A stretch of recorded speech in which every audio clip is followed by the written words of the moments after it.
69 का पहला ही चैप्टर है, पार्ट तीसरा है। इससे पहले क्षेत्रफल किसे कहते हैं पहले वाला पार्ट में पढ़ा दिए हैं।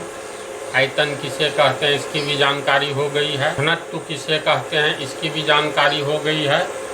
अब स्टार्ट हो रहा है पहला टॉपिक इस चैप्टर का, पदार्थ किसे कहते हैं। तो पदार्थ के बारे में इतना ही समझ लो, जो कुछ भी हमें दिखाई देता है सब कुछ पदार्थ। तब सवाल है क्या क्या दिखाई देता है, तो कहीं भी चारों ओर ऊपर नीचे और जहाँ भी खड़े हो जाओ अपने चारों ओर देखो, तुम्हें जो कुछ भी दिखाई देगा सब कुछ पदार्थ कहलाए। जैसे सामने में ये बोर्ड दिखाई दे रहा है तो ये भी एक पदार्थ है। कोई भी, पृथ्वी एक पदार्थ है, सूरज एक पदार्थ है, चंद्रमा एक पदार्थ है, जल एक पदार्थ है, पेड़ पौधे, ईंट पत्थर, किताब, टेबुल, कुर्सी, लकड़ी, सोना चांदी, जो कुछ भी कहोगे सब कुछ एक पदार्थ। के बाद ध्यान ये दो, मान लो कोई भी वस्तु ले लो, मान लेते हैं ये एक शीशे का गोली है, ये भी एक पदार्थ है। ये एक लोहे का छड़ है तो ये भी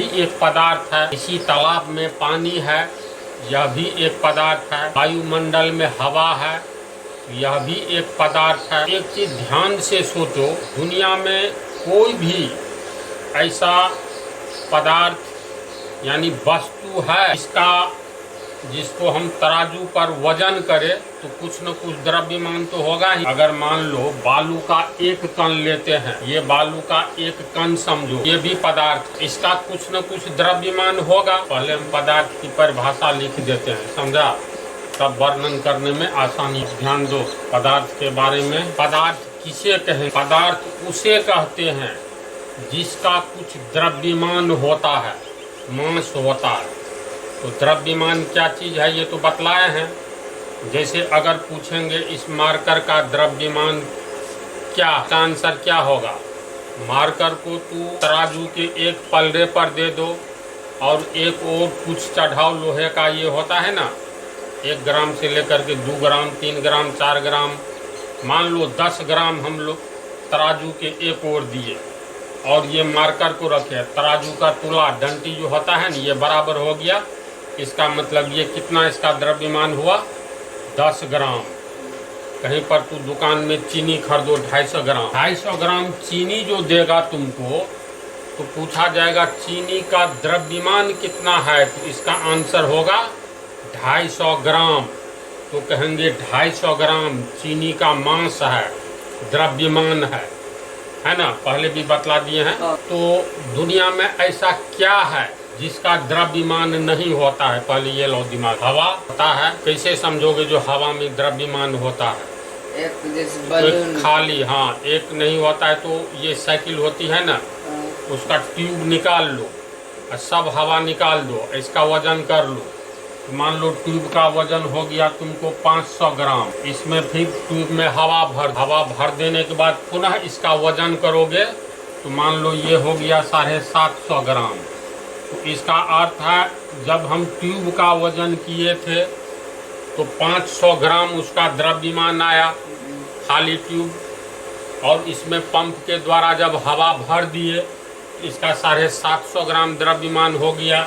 तो खाली ट्यूब का तो 500 ग्राम है, इसका मतलब 750 में से 500 घटाओ, 250 ग्राम द्रव्यमान हवा जो इसके ट्यूब के भीतर में भरे हैं उसका द्रव्यमान 250 ग्राम है। इसका अर्थ है जिसका कुछ द्रव्यमान होता है उसे पदार्थ कहते हैं। ध्यान दो बात को, चाहे 1 ग्राम हो या 1 लाख ग्राम हो, अंतर नहीं पड़ता है, या 1 ग्राम का 1000वां भाग हो।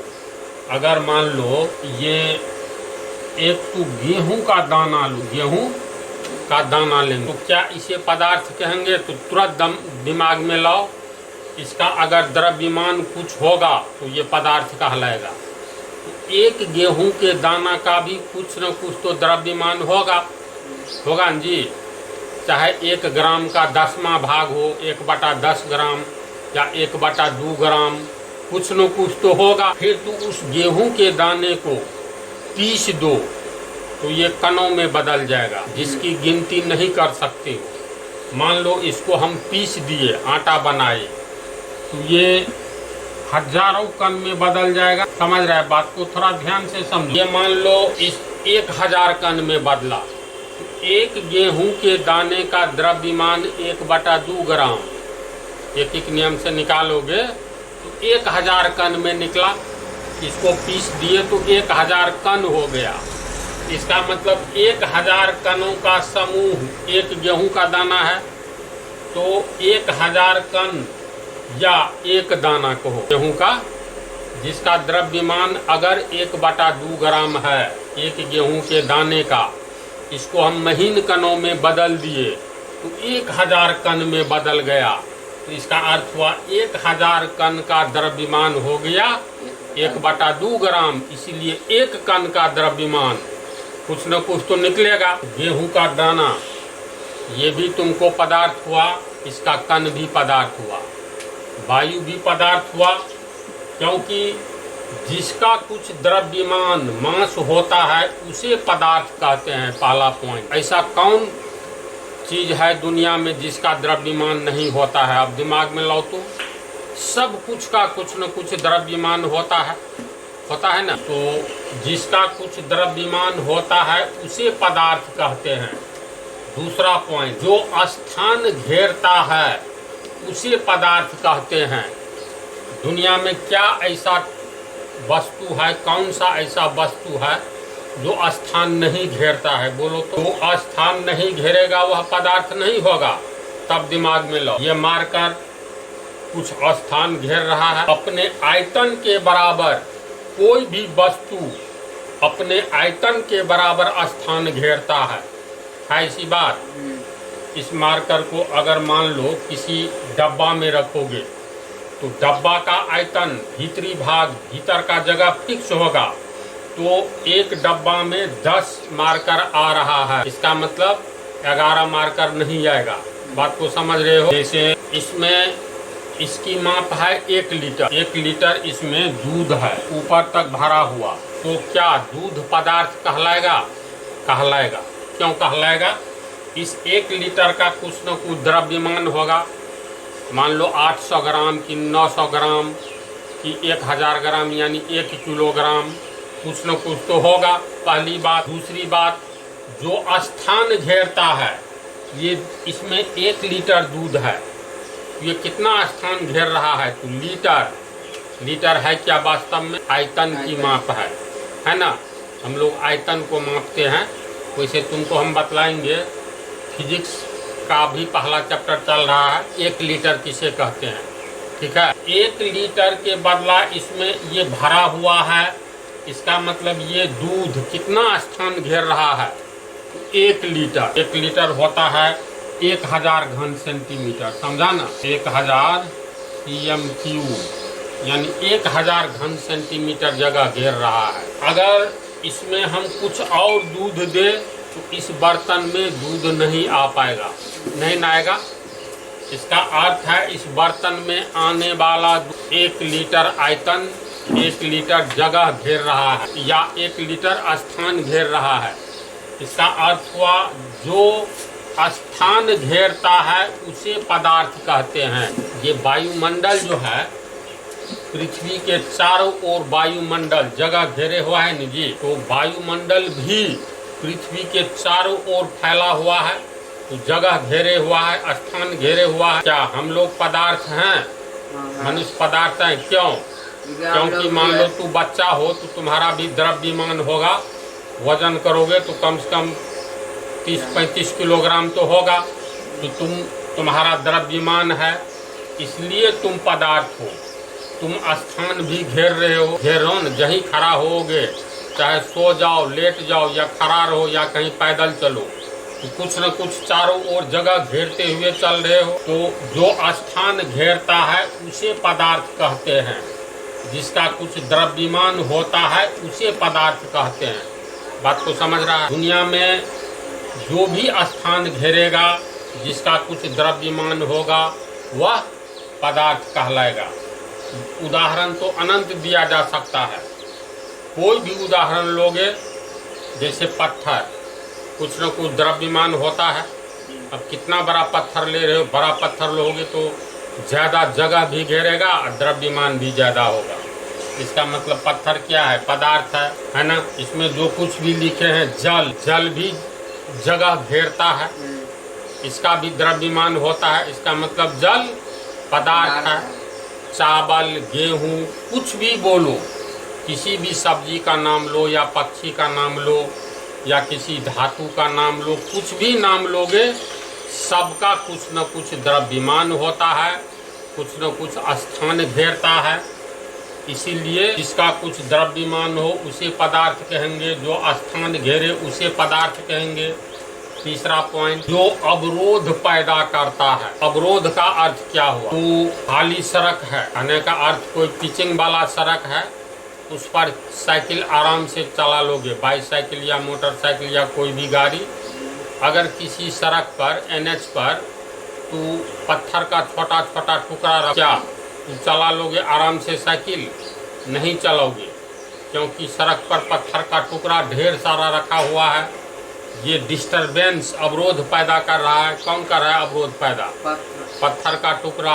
पानी में चलना आसान है या सड़क पर चलना आसान है? मान लो 6 इंची पानी है, इसी तालाब में मान लो 6 इंची ही पानी है, उसमें दौड़ करके देखो और खाली सड़क पर दौड़ करके देखो, तो दोनों जगह पाओगे खाली सड़क पर दौड़ना आसान है तुलनात्मक रूप से पानी की तुलना में।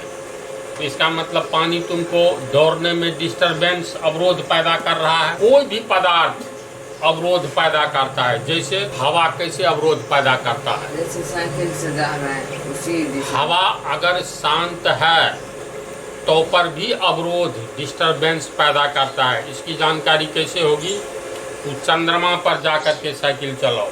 1 घंटा में अगर तुम मान लो चंद्रमा पर जाओगे 60 किलोमीटर, तो पृथ्वी पर जाओगे इससे बहुत कम, क्योंकि चंद्रमा पर हवा नहीं है।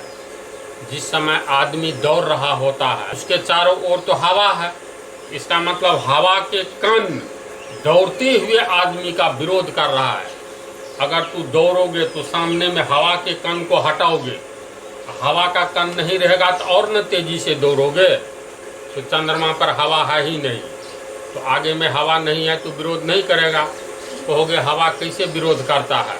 तो शांत हवा में नहीं पता चलेगा। लेकिन कल्पना करो आंधी आ गई पश्चिम से पूरब की ओर, पश्चिम से पूरब की ओर आंधी बह रही है, तो पूरब से पश्चिम की ओर आंधी जिस दिशा में बह रही है उसके विपरीत दौड़ करके देखोगे तो लगेगा ये बहती हुई हवा, तेज गति से बहती हुई हवा दौड़ने में बाधा उत्पन्न कर रहा है और गति तुम्हारी घट जाएगी। ऐसा होता है। तो बहती हुई हवा, जिसे हम मतलब तेज गति से बहती हुई हवा, जिसे हम आंधी कहते हैं, ये तो अवरोध पैदा करता ही है, लेकिन शांत हवा भी अवरोध पैदा करता है ना। तो जो अवरोध पैदा करे, जो डिस्टरबेंस पैदा करे, उसे पदार्थ कहते हैं।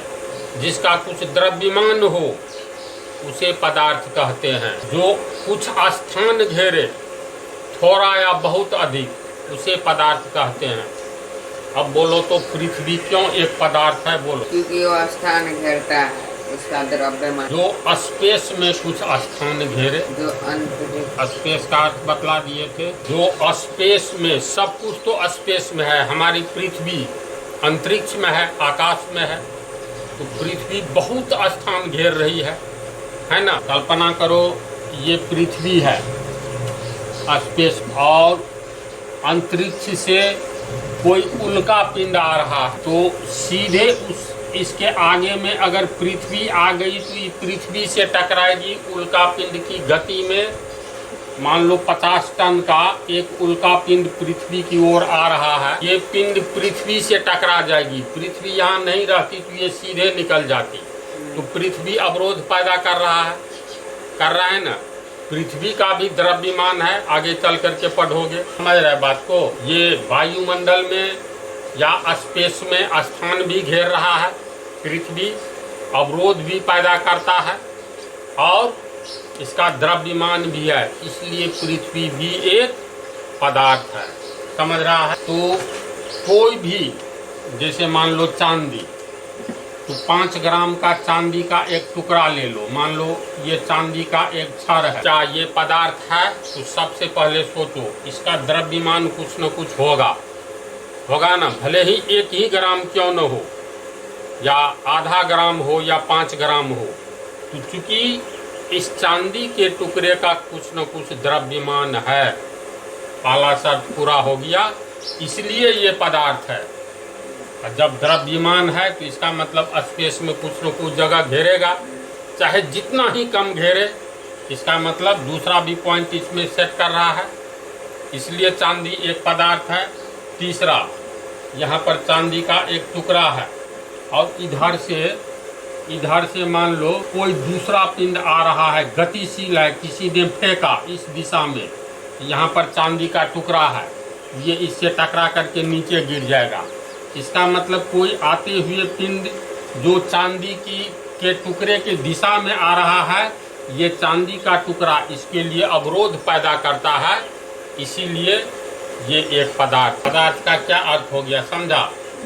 जिसका कुछ द्रव्यमान होता है, जो स्पेस में स्थान घेरता है तथा जो अवरोध पैदा करता है, उसे हम पदार्थ कहेंगे। समझ गया? एक बात दिमाग में आएगी, जो आखिर भौतिक प्रकृति कहते हैं, तो इस पर पहले सोचो और तब पदार्थ की भौतिक प्रकृति का वर्णन करें। किसी भी पदार्थ में 2 तरह के गुण होते हैं, एक गुण होता है भौतिक गुण और दूसरा होता है रासायनिक गुण, समझा? तो भौतिक गुण जो है टेम्पररी होता है, टेम्पररी का मीन्स हुआ कुछ समय के लिए, और रासायनिक गुण जो होता है तो तू ऐसे समझो, जैसे मान लो एक बर्तन लो, गुण 2 तरह के होते हैं। पहले इस पर आओ, तो किसी भी पदार्थ के 2 तरह के गुण होते हैं, एक होता है भौतिक गुण, दूसरा होता है रासायनिक गुण।